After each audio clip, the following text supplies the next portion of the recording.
Hallelujah. Praise the Lord. Good evening. સાંજની સલામ.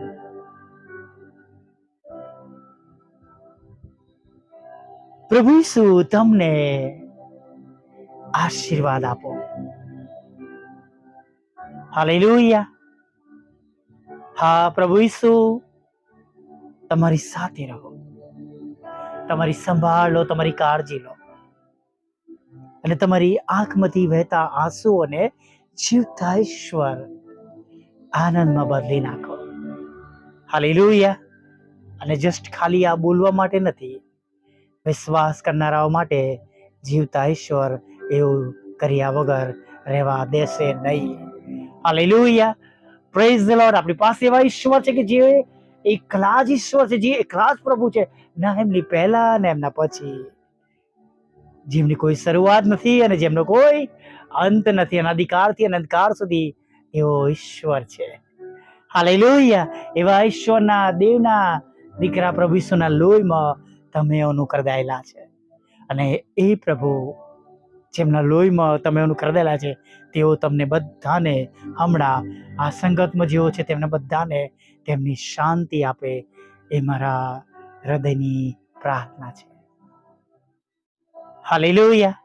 પ્રભુ તમને બધાને તેમનો પ્રેમ, આનંદ અને શાંતિથી ભરપૂર કરો.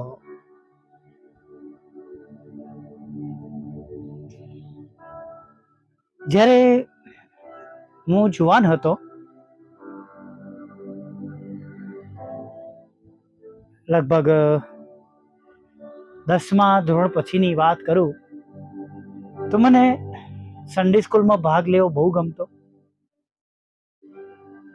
એમાં પણ પરીક્ષામાં કોઈ પણ પ્રકારની ગેરરીતિ કર્યા વગર પહેલો નંબર લાવો અને દરેક સ્પર્ધાઓમાં ભાગ લઈને તેમાં જીતવામાં મને બહુ આનંદ મળતો હતો. હું ગાતો હતો. એ સમયમાં વગાડતા આવડતું નહોતું. ચાહે વક્તૃત્વ સ્પર્ધા હોય અથવા નિબંધની કોમ્પિટિશન હોય.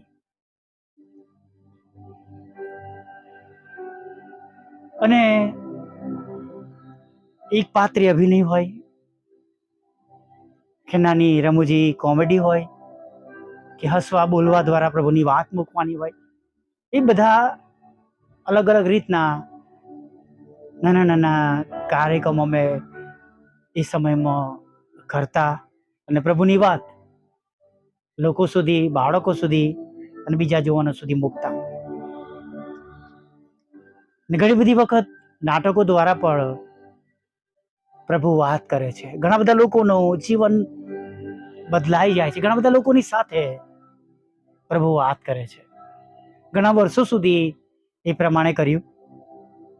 લગ્ન પછી પણ 2 વર્ષ સુધી મારા પ્રભુ મંદિરમાં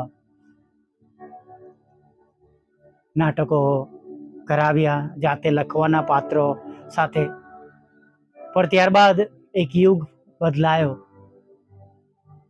ઇન્ટરનેટ આવ્યું, મોબાઈલ આવ્યો, કોમ્પ્યુટર, અને પછી તો બાળકોને તેમની મનગમતી રમતોમાં સ્પેસિફિક શિક્ષણ આપવાને માટે અલગ અલગ જગ્યાએ મોકલી દેવામાં આવ્યા નહીં. અને બાળકો હવે એટલા બધા બિઝી થઈ ગયા છે કે સવારથી લઈને સાંજ સુધી તેમની પાસે બધી એક્ટિવિટી હોય. પણ અમે લોકો ઓક્ટોબર માસમાં ભેગા થતા, સ્ક્રિપ્ટ લખતા, આખો માસ 15 થી 20 વ્યક્તિઓ માટે લગભગ 20 થી 25 પાના ભરીને ને 2.5 કલાકનું આખું નાટક અમે તૈયાર કરતા. વોચ નાઇટ સર્વિસ શરૂ થાય અને નાટક પૂરું થાય એ રીતની વ્યવસ્થા અમે રાખતા હતા. મને એક નાટક યાદ છે જે હું તમારી આગળ અને વાર્તાના રૂપમાં રજૂ કરવા માંગુ છું. એક સુંદર પરિવાર હતો અને આ પરિવારની અંદર જે ભાઈ જે હતા, જે પિતા ઘરમાં હતા, તેમની પત્ની, બે દીકરા અને દીકરી સાથે તેઓ રહેતા હતા અને તેઓ બહુ બીમાર હતા અને તેમને ખ્યાલ આવ્યો કે હવે હું મારા અંતના સમયમાંથી પસાર થઈ રહ્યો છું અને તેઓ તેમની પત્નીની સાથે વાત કરતા હતા. તેમની પત્નીને કહે છે, વાલી, તે મારી આખી જિંદગી સેવા કરી છે, તે તારું જીવન ઈશ્વરની ભય અને બીકમાં પસાર કર્યું છે, બાળકોને પ્રભુના ભય અને બીકમાં મોટા કર્યા છે અને મારી સાથે પ્રભુમય સુંદર લગ્ન જીવન ના દિવસો પસાર કર્યા છે. આપણે જરૂર ફરી મળીશું. Good night. એવી જ રીતના તેમના મોટા દીકરાને પણ તેમણે બોલાવ્યો. બેટા, પ્રભુ તને આશીર્વાદ આપો. તારા દરેક કાર્યમાં તું ઈશ્વરની બીક રાખે છે, ઈશ્વરના ભયને બીકમાં તું રોજ જીવનના દિવસો પસાર કરે છે. તેમની ઈચ્છા જાણીને તું તારું કામ કરે છે. પ્રભુ તને આશીર્વાદ આપો. Good night. સવારે ફરી મળીશું. પત્નીને પણ કહ્યું ગુડ નાઇટ, સવારે ફરી મળીશું. મોટા દીકરાને કહ્યું ગુડ નાઇટ, ફરીથી સવારે મળીશું. તેમની દીકરી હતી અને આપણે જોઈએ છીએ પિતાઓને દીકરીઓ બહુ વહાલી હોય છે. દીકરીને પણ તેમણે કહ્યું, મારી વાલી દીકરી, તે તારા પપ્પાની બહુ સંભાળ લીધી, કાળજી લીધી. મારા માંદગીના સમયમાં તે મને ઓછું આવવા દીધું નથી અને તું પણ ઈશ્વરની બીકમાં ચાલી છું. તારા મા બાપનું તે સન્માન કર્યું છે અને કદી તારા મા બાપને નીચું જોવું પડે એવું કામ તે કર્યું નથી. પ્રભુ તને આશીર્વાદ આપો. Good night. સવારે મળીશું. એવી જ રીતે તેમણે તેના નાના દીકરાને પણ બોલાવ્યો. મારા દીકરા, સાચું જીવન જીવતા શીખ. પ્રભુની ઓળખ. Good bye. અને દીકરો નાનો રડવા લાગ્યો. પપ્પા, તમે મને આશીર્વાદ ના આપ્યો અને મને ગુડ નાઇટ ના કહ્યું, તમે મને ગુડ બાય કહ્યું, મને પણ ગુડ નાઇટ કહો. આપણે સવારે મળીશું એવું તમે મને ના કહ્યું. ને પિતા કહે છે, બેટા, તું ઈશ્વરમાં જીવતો નથી, તું તારા દોસ્તો સાથે બદફિલીઓમાં જીવન જીવે છે, તું ઈશ્વરથી દૂર જીવન જીવે છે. અને મને ખબર છે કે જો હું અત્યારે મળી જાઉં છું તો તું મને સ્વર્ગમાં મળવાનો નથી, કારણ કે તું એ રસ્તા પર નથી. પણ દીકરો જીત કરવા લાગ્યો, ના પપ્પા, મને પણ ગુડ નાઇટ કહો અને મને કહો તમે સવારે મળીશું. પિતાએ કહ્યું કે તારા ઘૂંટણ પર પડ, તારા બધા પાપોની માફી માંગ, નવું જીવન માંગ પ્રભુ પાસે, તારણનો અનુભવ કર, આંસુ સાથે તારા પાપોની માફી માંગ, પસ્તાવ કર, ત્યાર પછી મારી પાસે આવજે. એ દીકરો દોડતો ગયો, પોતાની રૂમમાં ગયો, પ્રભુની આગળ નમી ગયો, પાપોની માફી માંગી, પ્રભુને જીવન સોંપ્યું અને એને શાંતિ મળી. અને શાંતિ મળતાની સાથે એ દોડીને અને પપ્પા પાસે આવ્યો, હાથ પકડીને કહેવા લાગ્યો, પપ્પા, મેં મારા પાપોની માફી માંગી છે અને મને વિશ્વાસ છે, મને ખાતરી છે, ઈસુએ મને માફ કર્યો છે. હું એ શબ્દો સાંભળવા માંગુ છું તમારા મોંએથી, જે મારા મમ્મીને, મારી બહેનને, મારા ભાઈને કહ્યા. અને પિતાએ કહ્યું, હા, હવે મને ખાતરી છે. ગુડ નાઇટ મારા વાલા દીકરા. સવારે આપણે મળીશું.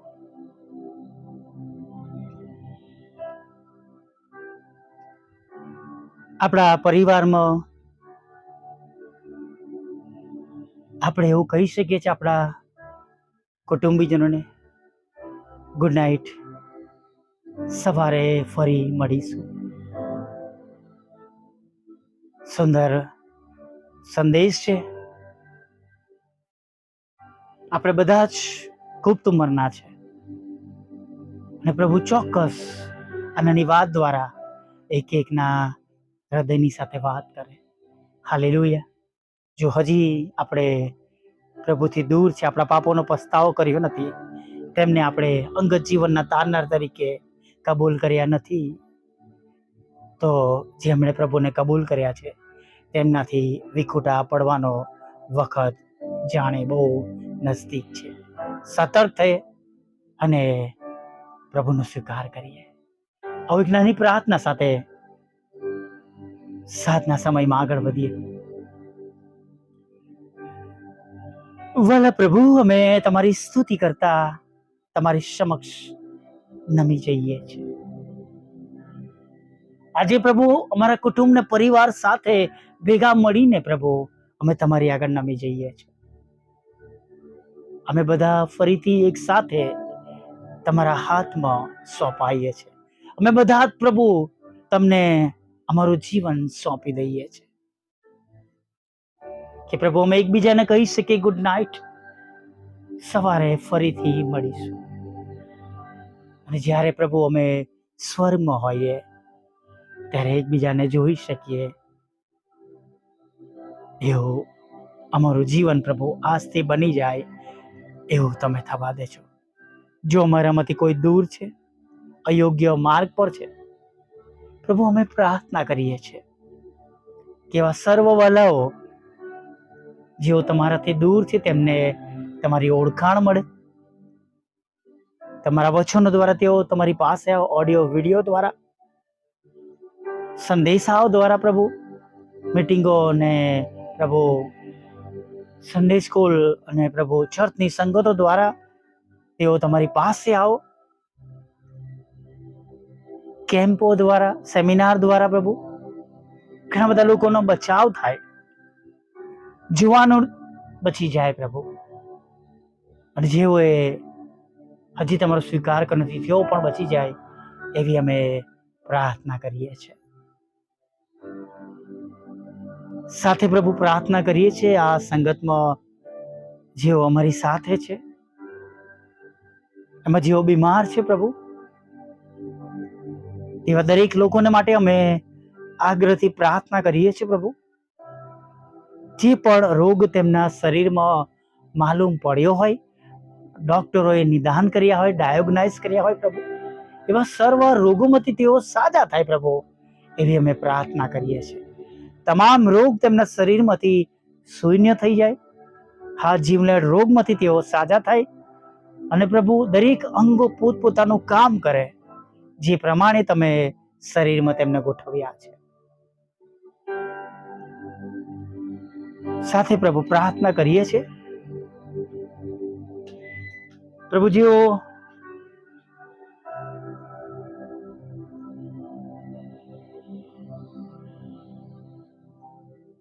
શેતાનના જંગલમાં છે પ્રભુ,